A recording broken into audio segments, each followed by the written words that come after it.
This is Heart of the Swarm, Fighting Spirit, and spawning in the bottom right-hand position from STX Soul as the blue Protoss. His name is Classic.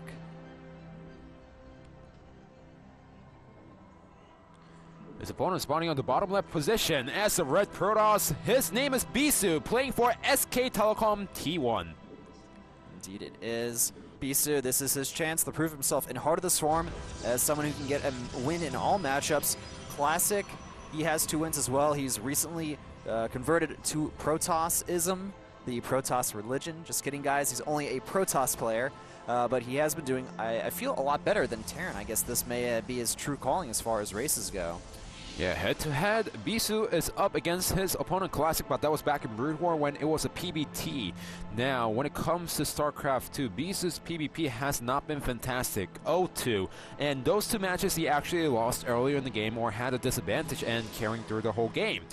His opponent Classic hasn't played that much Protoss, but at least he has 2-0 going into this, the new round number 4. Indeed, so I'll be curious. Actually, in overall matches in StarCraft 2 for Bisu, he never won against Protoss. Ouch. He is 4-0-4. Is that including like the special matches? Okay. No, well, not the special match, but the previous season, the hybrid season. Hybrid season. Okay. So this is really going to be a critical match for Bisu. If he can win here, I feel like he can really regain most of his confidence. And Bisu, it's been said in interviews, he's a player where he plays so much better when he is full of confidence than when he's feeling not confident at all. Both players doing really great in 2013 season. In 2013 alone, Classic is 4-2 and Bisu is 2-0. So definitely both players doing pretty decent here. Of course, if you guys have just seen this map for the first time and have not noticed, there's only one assimilator in the main base on this map. It's a high-yield assimilator, guys, so you will be getting 8 gas per trip. I like how Classic actually walled off at the left side so that if there's an early run-by or with the Solace, then, you know, there's less room for Bisu to work with. Bisu also doing a similar thing here, actually, doing a bit of a wall-off towards the bottom of his base there, and that's really interesting to see the evolution of SimCity, especially in mirror matchups, because this isn't something that we've seen too much of in the past. So right now we have Bisu going for the Militia Core and Stalker, while it looks like his opponent Classic is going for similar things, but second gateway, getting that second gateway exactly as well. So he may be down to apply a little bit of pressure on Bisu, and it'll be up to him to defend. He does have that extra Zealot, however. Seems like Classic wants to harass with the Mother's Core because it's rallied to his opponent's base. However, with the 1 Stalker, and if he gets a 2nd Stalker, it's going to be completely fine. Now, behind this, Bisu is getting a Stargate, and his opponent is getting a Twilight Council. Indeed, so we're going to see a little bit of a shift in army compositions here. Bisu adding 2 more gates on. This is one of the safest openings you can do in this matchup. When you go for the Stargate tech route, a lot of times players will just try to be really greedy and stay on 1 gateway as long as possible, but getting those 2 afterward allow you the options of applying a little bit more pressure as well. So if Bisu actually decides to go for the Oracle, then he'll be able to harass a few pros here and there, but it's really crucial for him to see what his opponent is going for. So he's going to make a forward pylon, maybe try to apply some pressure. His opponent is going for the Blink, and will Bisu scout the Twilight Council? Oh, he's so close. He could almost scout that. I feel like it was just out of the range of that Militia Core, and we do have an Oracle on the way for Bisu. He's going to see the 3 Stalkers, and I think that may alert him of what his opponent plans on doing here. Well, it's going to be a 4-gate. Not too sure if he counted up to 4-gate. I know that he could count up to the 2-gate opening because of the 3 Stalkers, and after seeing the glimpse of the Twilight Council, I think he saw parts of it. He knows that his opponent is going to be really pressure heavy, so that's why he's going for the Void Rays, and he knows that if he just defends once, he knows that he will win the game. So really amazing game sense by Bisu. Yes, playing Ultra Defensive here. Yes, he did indeed scout that Twilight Council, so he knows what is coming his way after seeing those 3 Stalkers. Pretty much that's all Bisu needs to know. Getting a Robotics as well, so he can add Immortals into his army composition. Well, first of all, before the Immortals Observer, because he doesn't know if it's going to be a DT or not, so he wants to make sure that the DTs do not harass his main base. He could go for the Oracles, but it seems like he told himself, I have enough time to get the Robo down, I have enough time to get the Observer out, and then transition into Immortals.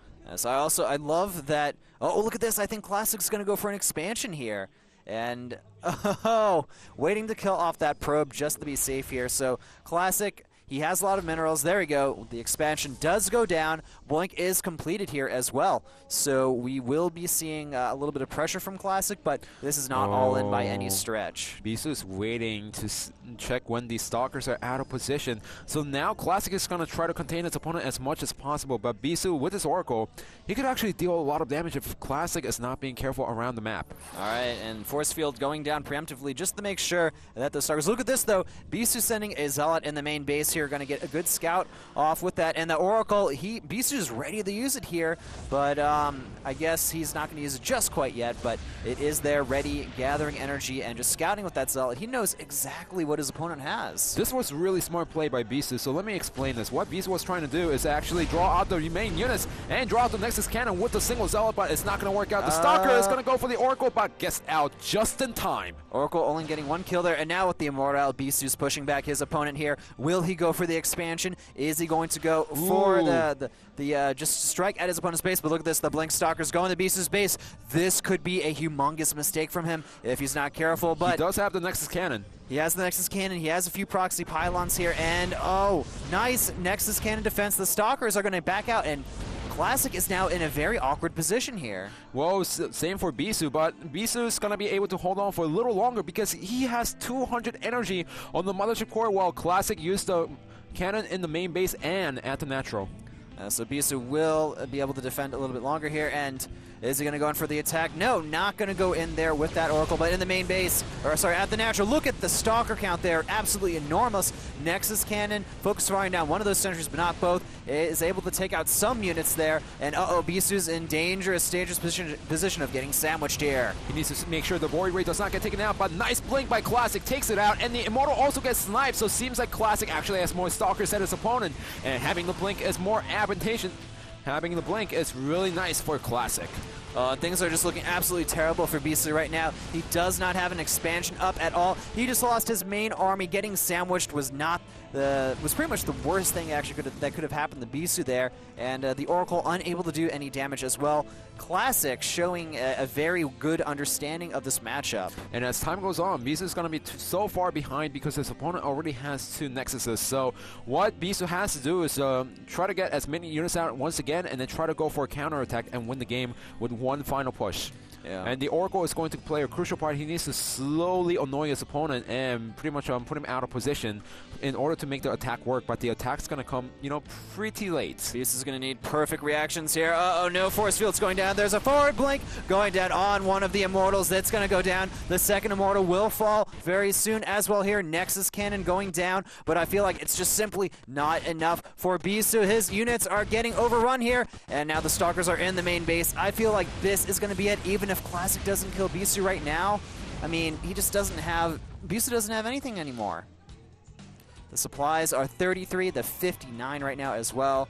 Unfortunately, just, yeah, with these reinforcements, I think that's going to spell doom for Bisu.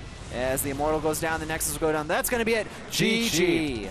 Bisu tried to apply some pressure, but he wasn't in a great position. He forgot that the Stalkers were out on the map. That was the biggest mistake by Bisu, and trying to go for the Nexus.